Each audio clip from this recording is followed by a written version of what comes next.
ॐ स्थापकाय च धर्मस्य सर्वधर्मस्वरूपिणे अवतारवरिष्ठाय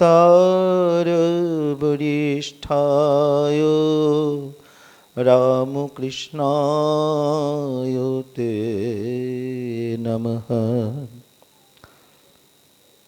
तव कथमृतं तप्तजीवनं कविभिरीडितं कल्मषापहं श्रवणमङ्गलं श्रीमदाततं भुवि गृह्णन्ति ये भूरिदा जनाः।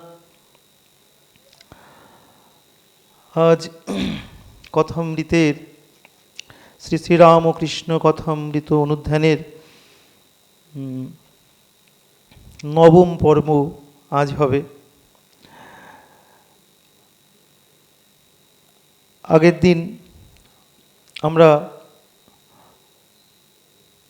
দিন অষ্টম পর্বে কথামৃতের প্রথম ভাগের তৃতীয় পরিচ্ছেদ শেষ করতে পারিনি। তার আগেই বৈদ্যুতিক গোলযোগে বন্ধ হয়ে যায়। আজ তাই প্রথম ভাগের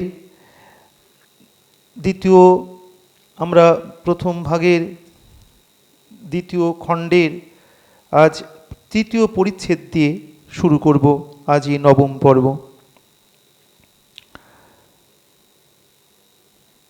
এখানে পূজনীয় লোকেশ্বরানন্দজি মহারাজ তিনি একটি বক্তব্যে কথামৃত প্রসঙ্গে বলছেন, সংসারে যারা আছি চারিদিকে আগুন জ্বলছে, তার মধ্যেই আমি রয়েছি। এর থেকে পরিত্রাণের উপায় কি? কিসে আমাদের জীবনে আনন্দ আসবে, শান্তি আসবে, তৃপ্তি আসবে?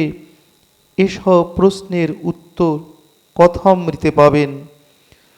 যুগাবতার শ্রীরামকৃষ্ণ এসব প্রশ্নের উত্তর আমাদের যুগের উপযোগী করে দিয়েছেন।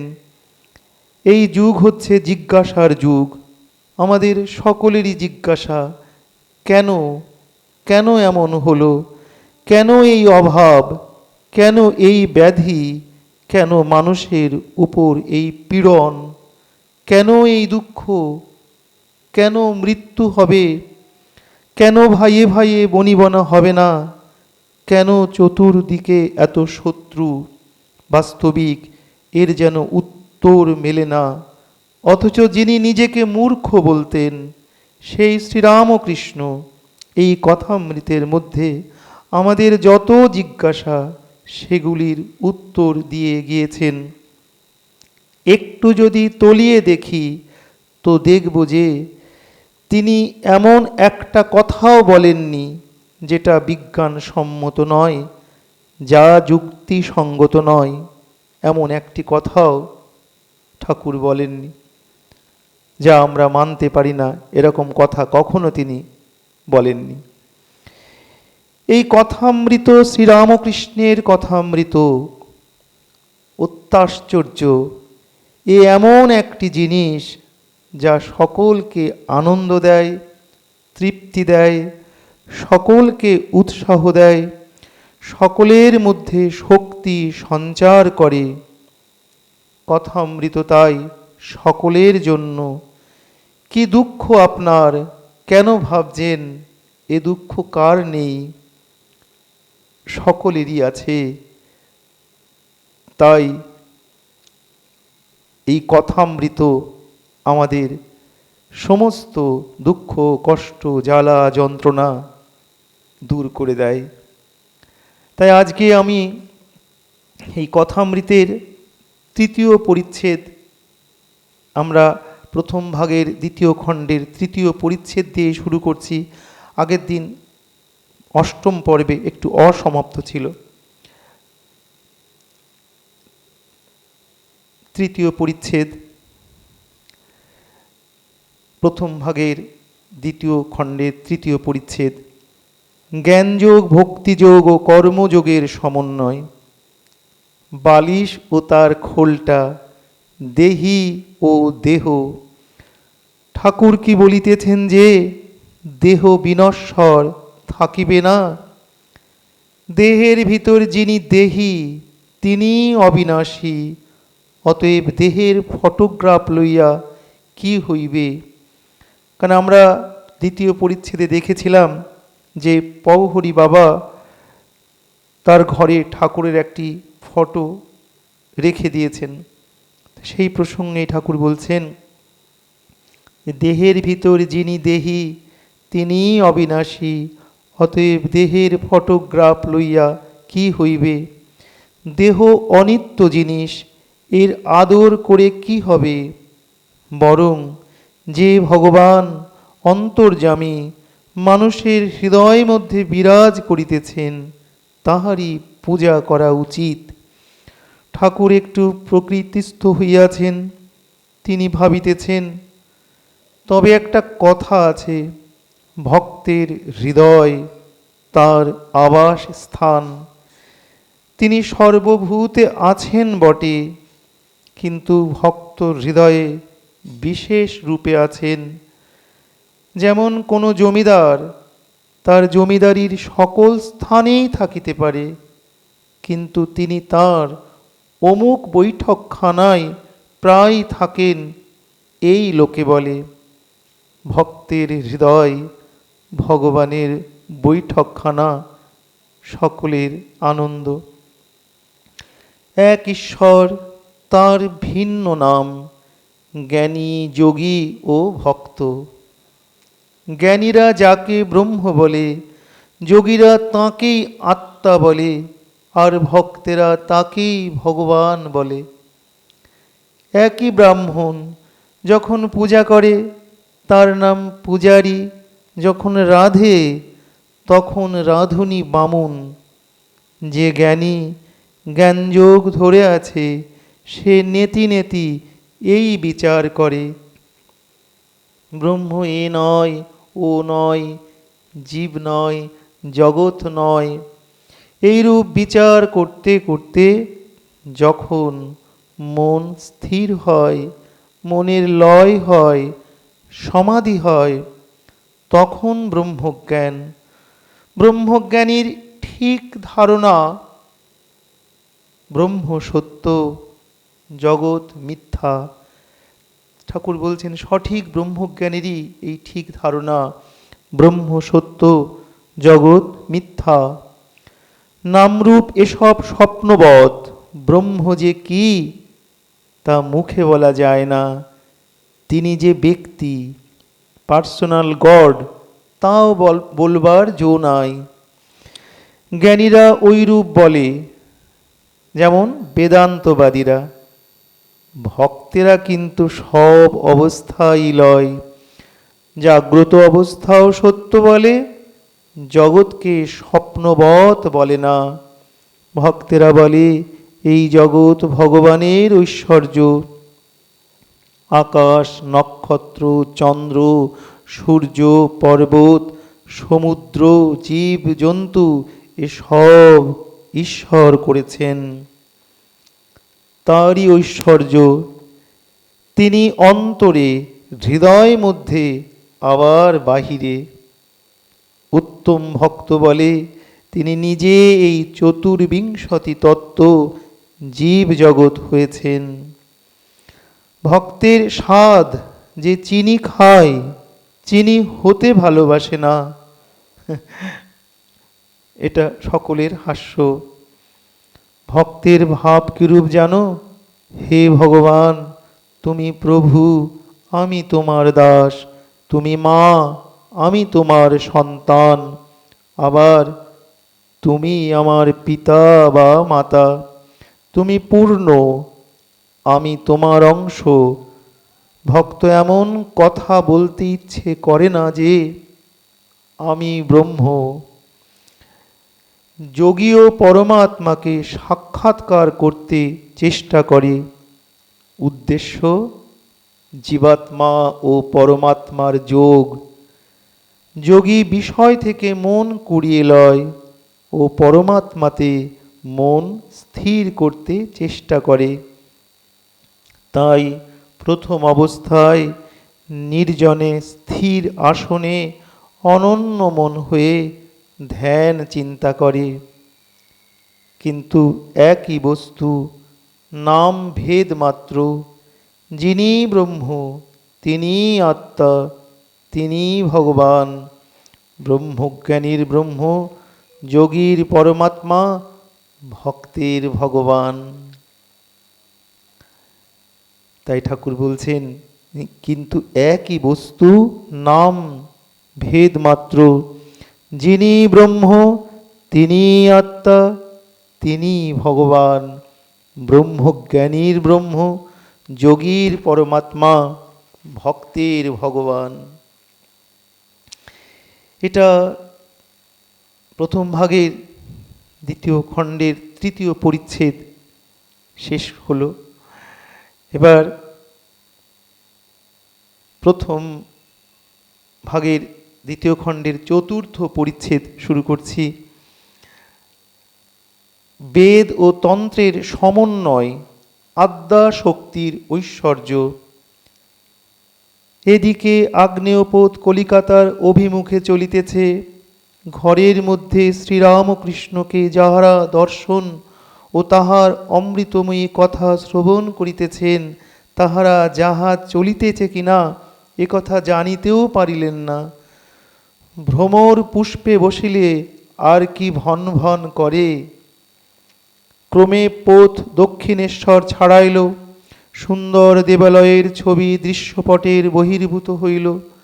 পোত চক্র বিক্ষুব্ধ নীলাভ গঙ্গাবারী তরঙ্গায়িত ফেনিল কল্লোল পূর্ণ হইতে লাগিল। ভক্তদের কর্ণে সে কল্লোল আর পৌঁছিল না। তাহারা মুগ্ধ হইয়া দেখিতেছেন সহাস্যবদন, আনন্দময়, প্রেমানুরঞ্জিত নয়ন, প্রিয় দর্শনে অদ্ভুত এক যোগী। তাহারা মুগ্ধ হইয়া দেখিতেছেন সর্বত্যাগী একজন প্রেমিক বৈরাগী। ঈশ্বর বই আর কিছু জানেন না। এদিকে ঠাকুরের কথা চলিতেছে। শ্রীরামকৃষ্ণ, বেদান্তবাদী ব্রহ্মজ্ঞানীরা বলে সৃষ্টি স্থিতি প্রলয় জীব জগৎ এসব শক্তির খেলা। বিচার করতে গেলে এসব স্বপ্নবৎ। ব্রহ্মই বস্তু আর সব অবস্তু। শক্তিও স্বপ্নবৎ অবস্তু। কিন্তু হাজার বিচার করো, সমাধিস্থ না হলে শক্তির এলাকা ছাড়িয়ে যাবার জো নাই। আমি ধ্যান করছি, আমি চিন্তা করছি, এসব শক্তির এলাকার মধ্যে, শক্তির ঐশ্বর্যের মধ্যে। তাই ব্রহ্ম আর শক্তি অভেদ। এককে মানলেই আর একটিকে মানতে হয়। যেমন অগ্নি আর তার দাহিকা শক্তি। অগ্নি মানলেই দাহিকা শক্তি মানতে হয়। দাহিকা শক্তি ছাড়া অগ্নি ভাবা যায় না। আবার অগ্নিকে বাদ দিয়ে দাহিকা শক্তি ভাবা যায় না। সূর্যকে বাদ দিয়ে সূর্যের রশ্মি ভাবা যায় না। সূর্যের রশ্মিকে ছেড়ে সূর্যকে ভাবা যায় না। দুধ কেমন না ধোবো ধোবো।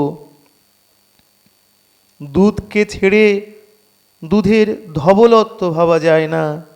আবার দুধের ধবলত্ব ছেড়ে দুধকে ভাবা যায় না। তাই ব্রহ্মকে ছেড়ে শক্তিকে, শক্তিকে ছেড়ে ব্রহ্মকে ভাবা যায় না। নিত্যকে ছেড়ে লীলা, লীলাকে ছেড়ে নিত্য ভাবা যায় না। আদ্যা শক্তি লীলাময়ী, সৃষ্টি স্থিতি প্রলয় করছেন, তারই নাম কালী। কালী ব্রহ্ম, ব্রহ্মই কালী। একই বস্তু। যখন তিনি নিষ্ক্রিয়, সৃষ্টি স্থিতি প্রলয় কোনো কাজ করছেন না, এই কথা যখন ভাবি তখন তাকে ব্রহ্ম বলে কই। যখন তিনি এই সব কার্য করেন তখন তাকে কালী বলি, শক্তি বলি। একই ব্যক্তি, নাম রূপ ভেদ।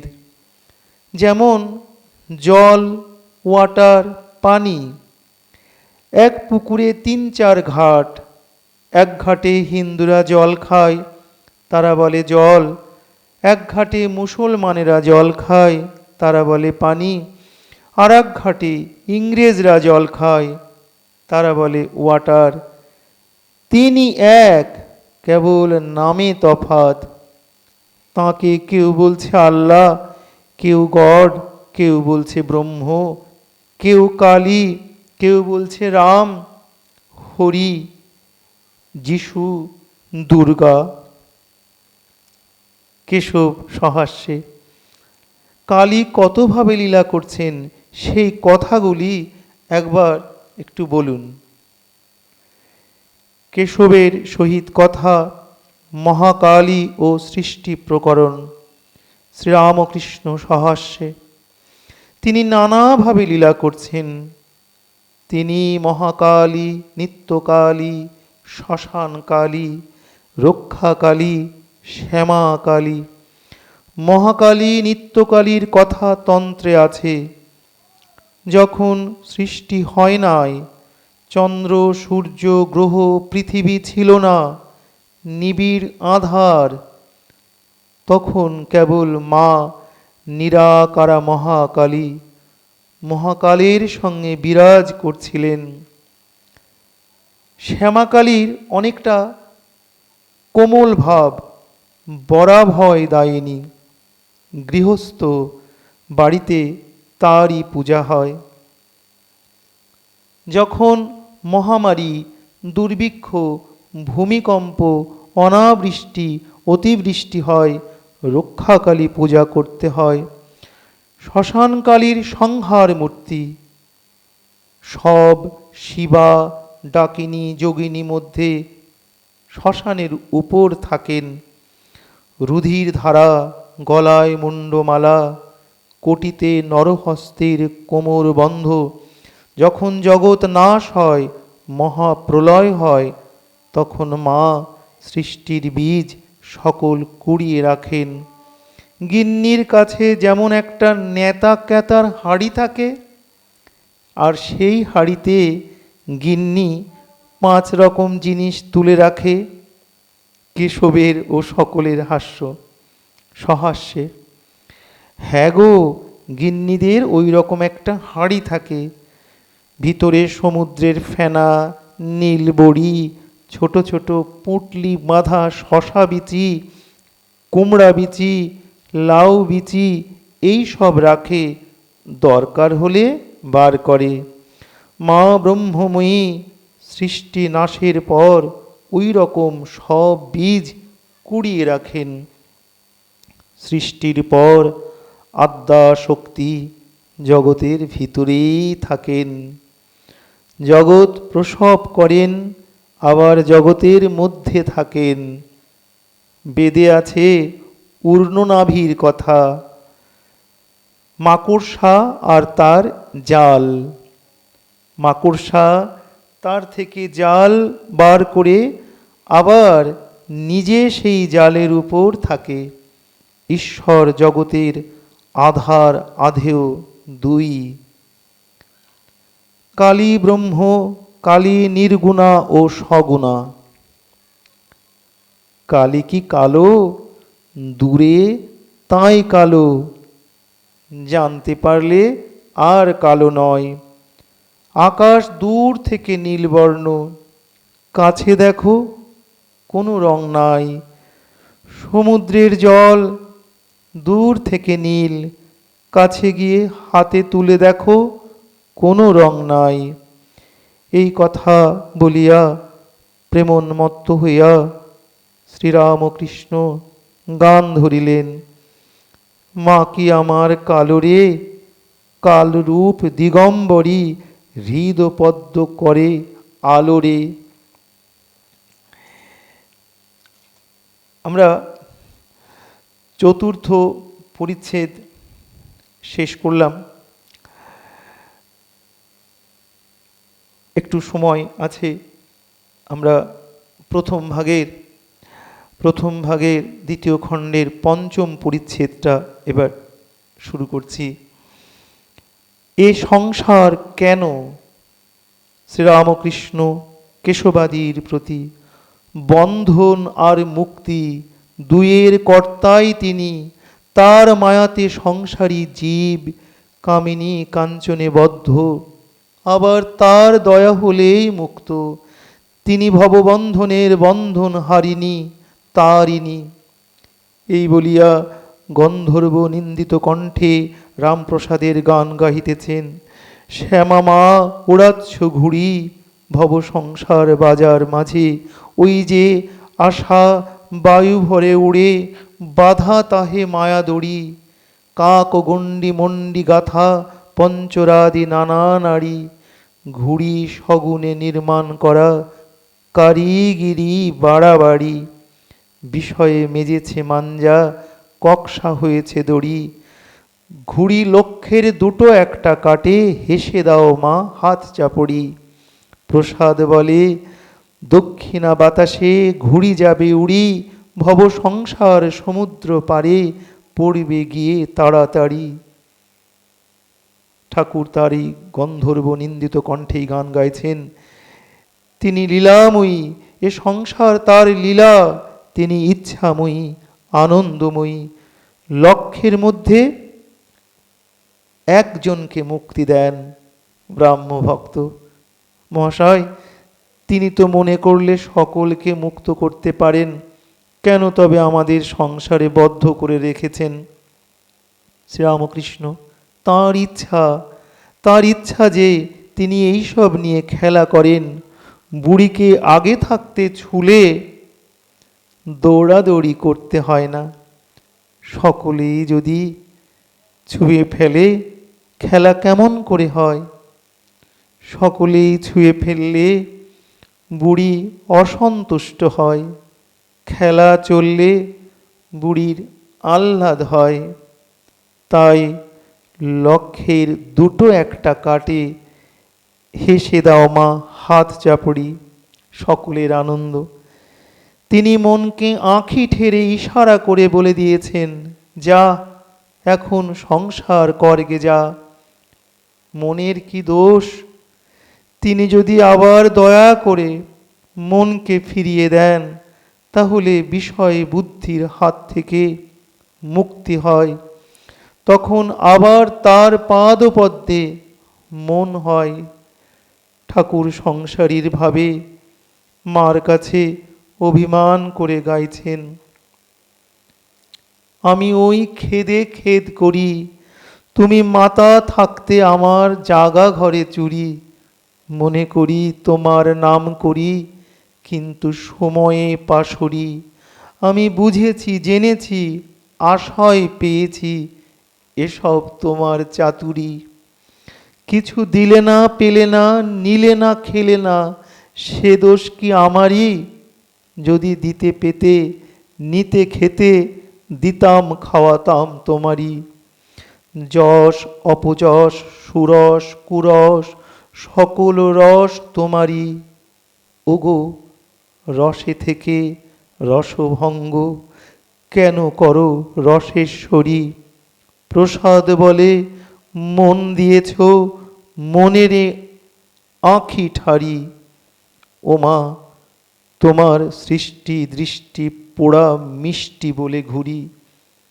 খুব সুন্দর গান ঠাকুর গাইছেন। ঠাকুর বলছেন তারই মায়াতে ভুলে মানুষ সংসারী হয়েছে। প্রসাদ বলে মন দিয়েছ, মনেরে আঁখি ঠারি। এবার কর্মযোগ সম্বন্ধে শিক্ষা, সংসার ও নিষ্কাম কর্ম। ব্রাহ্মভক্ত মহাশয়, সব ত্যাগ না করলে ঈশ্বরকে পাওয়া যাবে না? শ্রীরামকৃষ্ণ সহাস্যে, না গো, কি সুন্দর বলছেন ঠাকুর, তোমাদের সব ত্যাগ করতে হবে কেন? তোমরা রসে বসে বেশ আছো। তাই যারা আমরা গৃহী তারা একটু আমরা ঠাকুরের এই কথাতে আশ্বস্ত হই। তাই বলছেন, না গো, তোমাদের সব ত্যাগ করতে হবে কেন? তোমরা রসে বসে বেশ আছো। সারে মাতে, সকলের হাস্য। তোমরা বেশ আছো। নস্ক খেলা জানো? আমি বেশি কাটিয়ে জ্বলে গেছি। তোমরা খুব শেয়ানা। কেউ 10-এ আছো, কেউ 6-এ আছো, কেউ 5-এ আছো। বেশি কাটাও নাই, তাই আমার মতো জ্বলে যাও নাই। খেলা চলছে, এ তো বেশ। সকলের হাস্য। সত্য বলছি, তোমরা সংসার করছো, এতে দোষ নাই। তবে ঈশ্বরের দিকে মন রাখতে হবে। আসল কথাটা এবার বলছেন ঠাকুর। সত্য বলছি, তোমরা সংসার করছো, এতে দোষ নাই। তবে ঈশ্বরের দিকে মন রাখতে হবে, তা না হলে হবে না। এক হাতে কর্ম করো, আর এক হাতে ঈশ্বরকে ধরে থাকো। কর্ম শেষ হলে 2 হাতে ঈশ্বরকে ধরবে। মন নিয়ে কথা, মনেতেই বদ্ধ, মনেতেই মুক্ত। মন যে রঙে ছোপাবে সেই রঙে ছুপবে। যেমন ধোপা ঘরের কাপড়, লালে ছোপাও লাল, নীলে ছোপাও নীল, সবুজ রঙে ছোপাও সবুজ। যে রঙে ছোপাও সেই রঙেই ছুপবে। দেখো না, যদি একটু ইংরাজি পড়ো তো অমনি মুখে ইংরাজি কথা এসে পড়ে। ফুটফাট ইটমিট, সকলের হাস্য। আবার পায়ে বুট জুতা, শীষ দিয়ে গান করা, এই সব এসে জুটবে। আবার যদি পণ্ডিত সংস্কৃত পড়ে অমনি শ্লোক ঝাড়বে। মনকে যদি কুসঙ্গে রাখো তো সেই রকম কথাবার্তা চিন্তা হয়ে যাবে। যদি ভক্তের সঙ্গে রাখো তাহলে ঈশ্বর চিন্তা, হরি কথা এই সব হবে। মন নিয়েই সব। এক পাশে পরিবার, এক পাশে সন্তান। একজনকে একভাবে, সন্তানকে আর একভাবে আদর করে, কিন্তু একই মন। আজকে 5ম পরিচ্ছেদ এখানে শেষ হলো। আগামী দিন আমরা 6ষ্ঠ পরিচ্ছেদ শুরু করব, 2য় খণ্ডের। ওং নিরঞ্জনং নিত্যমনন্তরূপং ভক্তানুকম্পাধৃত বিগ্রহং বৈ ঈশবতারং পরমেশমিঢ্ঢং তং রামকৃষ্ণং শিরসা নমামি।